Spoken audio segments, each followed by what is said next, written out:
Yan, punta tayo ng Kelly Road. Ngayon Kelly Road Secondary. Pinalitan nila ng pangalan na Shasti Kelly for politically correct daw. Yan.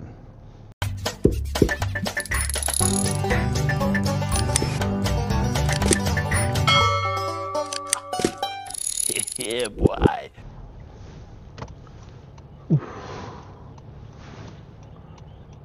Merong naka-wheelchair. Hintayin natin yan. Tatawid siya. Ayun o. Tumatawid o.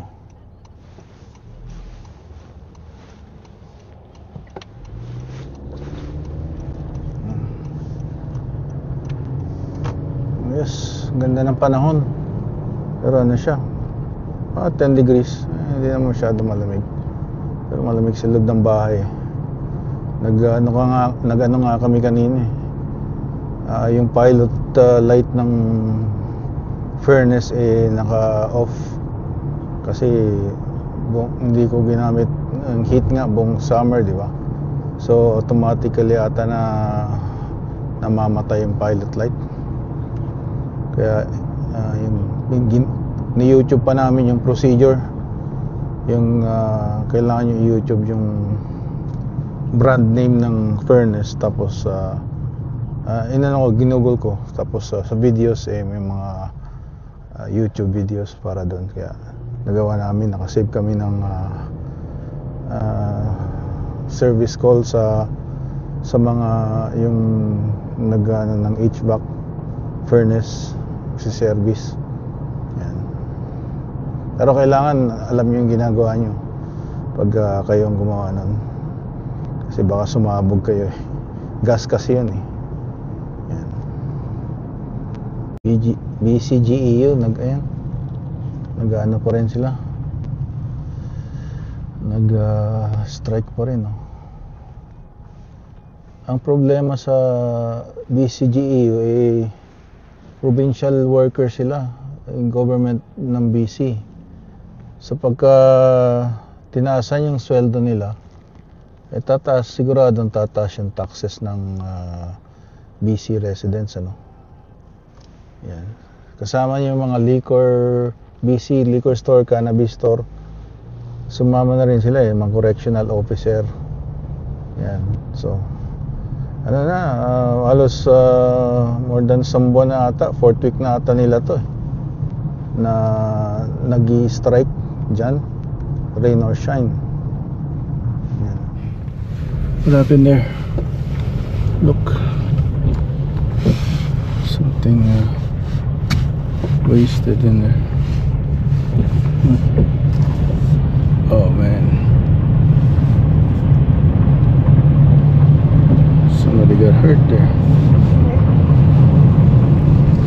Kabayan, ito magiging Prime Minister ba si Pierre Poilievre sa hinaharap? Sa maikling sagot, posible ngunit hindi malamang bago 2029 at 35 to 40% na tsansa pa rin ang kanyang chance. Ang landas ni Poilievre ay nakadepende sa pagkakamali ng Liberals sa ilalim ni Mark Carney at sa kakayahang baguhin ang imahe nito. Noong Oktubre 16, 2025, ang kasalukuyang trend ay nagpapakita na maglilingkod si Carney ng buong termino, sana naman huwag. Habang nahaharap si Poilievre ng mahirap na laban dahil sa mga pagkatalo niya noong 2025 doon sa kanyang caucus seat sa sa Ontario, tapos ngayon nasa na siya sa Alberta. Narito ang forward-looking analysis batay sa polls, expert forecast, betting markets at political dynamics. Hatiin ko ito ay sa timeline at key scenarios. Ang susunod na halalan dito sa Canada ay October 20th, 2029. Ang fixed date election law ng Canada ay nagtakda ng deadline, bagaman maaring magkaroon ng snap election kung gumuho ang minority government ni Mark Carney. Kasalukuyang polling projections, nationwide or national vote intention ng Liberal is 40%, 42%, ang Conservatives 36%, NDP 12%, Bloc Québécois 7%. So plus 6 ang Liberal sa margin. So ang seat projection, Liberal 162, Conservatives 132, NDP 7, Bloc Québécois 28. Liberal majority 172 needed to win. So madaming liberal seats sa sa Ontario, sa Quebec. Kahit i-plus mo lahat ng conservative seats dito sa West, kulang pa rin ang representation ng West. Kaya nung election, nung hindi pa nakakount ang boto ng BC, ang CBC nag-announce na panalo na ng minority government, no? So parang nabaliwala ang boto ng BC dito. So kailangan baguhin ng representasyon ng number of seats sa parliament. So may betting odds, 68% na chance sa manalo daw dito sa galing sa Poly Market, betting odds ang liberals. Tapos 28% lang chance na manalo ang Conservatives ni Poilievre. Ang NDP 3% chance. Bloc Québécois 1%. Pero ang Bloc Québécois naman is just representing Quebec. Is not representing the whole federal, whole Canada, right? So kung tutusin, freeloader lang ang Canada, ang Quebec sa Canada. So realistic na landas ni Poilievre para manalo, kailangan niya ng hindi bababa sa 170 seats at national vote share ng 38 to 40%. Narito kung ano ang dapat mangyari. So ang favorable scenario, 40% chance. Economic downturn, halimbawa Trump ni tariff recession by 2027.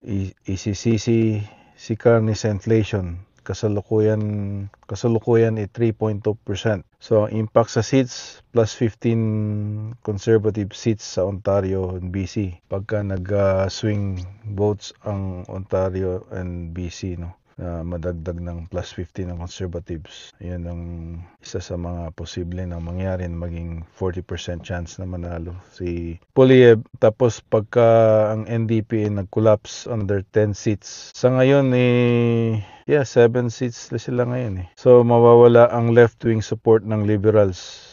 So ang epekto nun ay magiging plus 10 sa conservative seats. So pag si Poilievre nag-pivot, so mas malambot na tono bagong deputy leader. Siguro kung ano siya, no, parang kasi tingin sa kanya is Trump-like, very straight siya. So pagka yung magaling siya, kung sa magaling, pero maraming ayaw sa kanya kasi parang Trump, parang binibase siya sa kay Trump. Hindi sa ayaw ko si Trump, pero hindi sa ayaw ko si Trump. Gusto ko si Trump.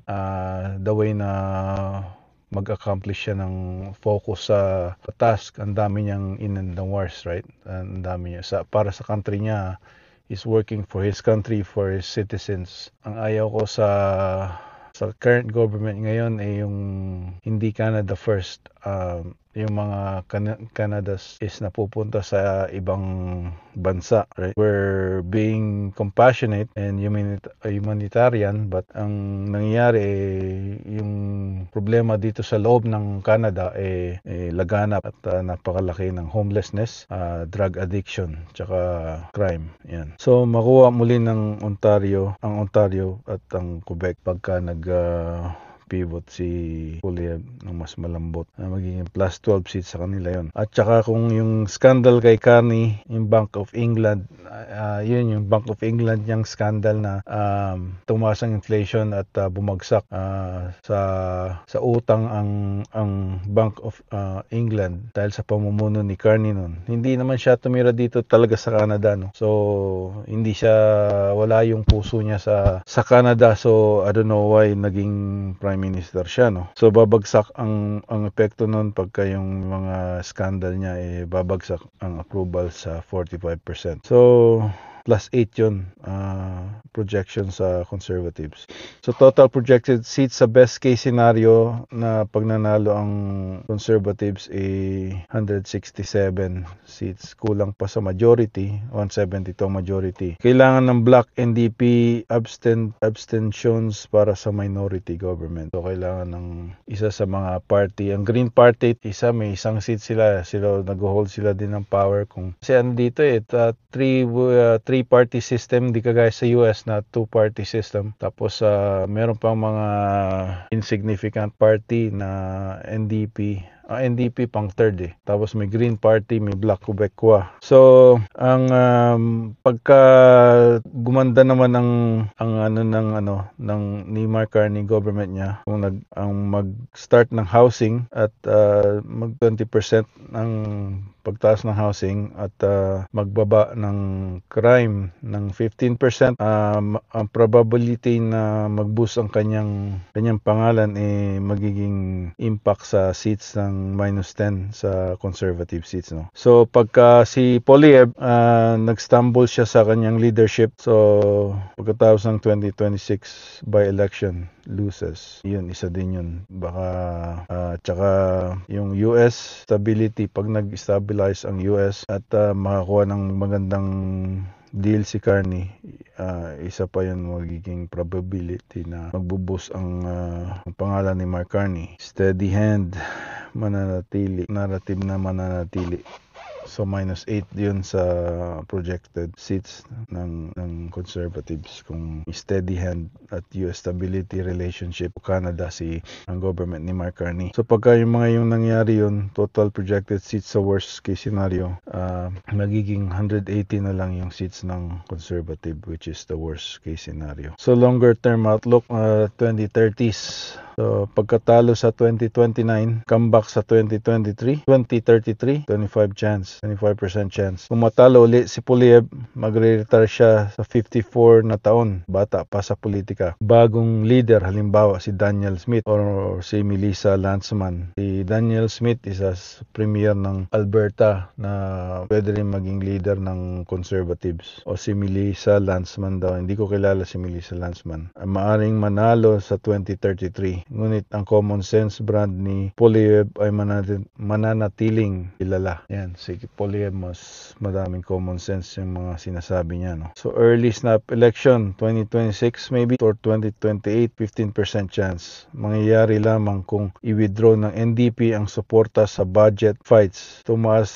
sa 45% ang ads ni Poilievre, ngunit ang urban advance voting ay pabor sa liberals muli. So ang wild cards is Trump 2.0 escalation, 25% tariff war by 2027. Last 10 yun kay Poilievre pagka nag-escalate na naman yung tariff dahil pressure na naman si Carney sa kanyang pangalan niya. So climate migration crisis, western droughts o border surges, resonates ang axe the tax. Yan. So, sa immigration crisis, mass immigration, nagagalit ng maraming mga First Canadians. No? Nawawalan ng trabaho ang mga anak nila, ay mga anak natin, sa mga youth. Youth unemployment is very rampant nowadays. Tapos sa youth shift, Gen Z from 18 to 29, binigyan siya ng 42% sa 2025. Wow. Maaring umabot sa 50% by 2029. Si Pierre Poilievre, yan isa sa mga chance na manalo siya. Pagka yung mga Gen Z 18 to 29 maging 50% ang magboto sa kanya. 40% lang nung 2025 election ang bumoto sa kanya na Gen Z. So expert consensus, Poilievre PM by 2029. Sabi 29 from Abacus source, ano ba to? Abacus data, 28% chance na manalo by 2029. By 2033, 25 chance. Regional divides mananatili, rational. So Global Mail sabi is 35% chance na manalo sa 2029 si Pierre Poilievre, 38% chance na manalo sa 2033. So dapat de-Trumpify si Poilievre, alisin yung kanyang, kasi maraming Canadians na ayaw kay Trump, but marami din na may gusto kay Trump dito sa West, mga conservative na common sense na tao. So CBC, which is funded by the liberals, the liberal governments, ang 32% chance lang binigyan nila kay Poilievre na manalo by 2029. So by 2033, 41% chance. So honeymoon ni Carney tatagal ng 2 taon. So yun yung rational ng CBC poll tracker. So sentiments yung dating Twitter. Sabi ng X is 45% siya mananalo sa 2029. By 2033, 52%. So, ang rationale is loyal base ay nag-predict revenge tour yan ni Poilievre. So, natalo siya hindi naman natalo kasi hindi binigyan ni Justin Trudeau. Si Justin Trudeau pina-drag along niya yung time na dapat mag-snap election. Itong si Jagmeet Singh hinintay niya makuha yung kanyang pension. So dinrag niya hanggang matapos yung Christmas by February 2025. Saka siya nagsabi na wala na siyang gusto na niya ng election, which is nangyari, but nawala yung popularity I think ni Pierre Poilievre dahil doon, no? Dahil na-switch sa kay Carney imbis na kalaban niya dapat si Justin Trudeau. So yun. Ano ang dapat gawin ni Pierre Poilievre para manalo? So rebuild personally, manalo sa 2026 by election sa ibang lugar, humingi ng paumanin sa divisive tone. He's being real. So I don't know. Party reset, alisin ang hardliners. Yung mga conservative na kagaya si Doug Ford, hindi naman sinuportahan si Pierre Poilievre. So I don't know. Party reset, alisin ang hardliners, ligawan ang Quebec na may French fluency push. So policy pivot, i-adapt ang tagumpay ni Carney. Halimbawa, bail reform habang binabangga ang tarif. Digital surge, gamitin ang TikTok, 1.2 million followers para sa 55% youth vote. Yan, gamitin ni Pierre Poilievre ang TikTok. So bottom line, labanero si Pierre Poilievre. Patunay ng record niya mula noong 2011-2025. Ngunit na-expose ng 2025 ang mga kahinaan niya. Si Carney ang may momentum, economy at unity narrative. Kung walang Black Swan event narrative, kung walang Black Swan event, inaasahan si Poilievre bilang influential ex-leader by 2030. Hindi PM, mabilis ang pagbabago sa politikang Canada. Bantayan ang 2027 budgets. Kung gusto mo ng mas malalim na detalye, halimbawa riding by riding map o scenario simulator, tanungin mo lang. So yan, hopefully manalo si Pierre Poilievre. Ito ay mga polls na nakuha ko sa online at sana lumaganap ang common sense sa gobyerno para sa Canada, para sa kabutihan ng mga citizens dito sa Canada. Maraming naghihirap na rin dito sa Canada at nawawalan ng homes dahil sa taas ng inflation, interest rate at yung mga presyo ng mga groceries. So yung ang mga sweldo sabihin nila tumaas ang minimum wage, but yung mga nag-earn ng above minimum wage nag-stagnant, hindi nag-move. So kaya marami rin nag-strike BCGEU dito sa BC provincial government, the federal provincial government. Mga Air Canada stewardess, flight attendants, yung mga liquor store attendant, cannabis store attendant, yung mga corrections officers, ganyan. So unprecedented na mga nangyayari, hindi dati nangyayari. So yan, paki-like naman at subscribe my channel para updated kayo sa ating mga videos for the next video. Alright?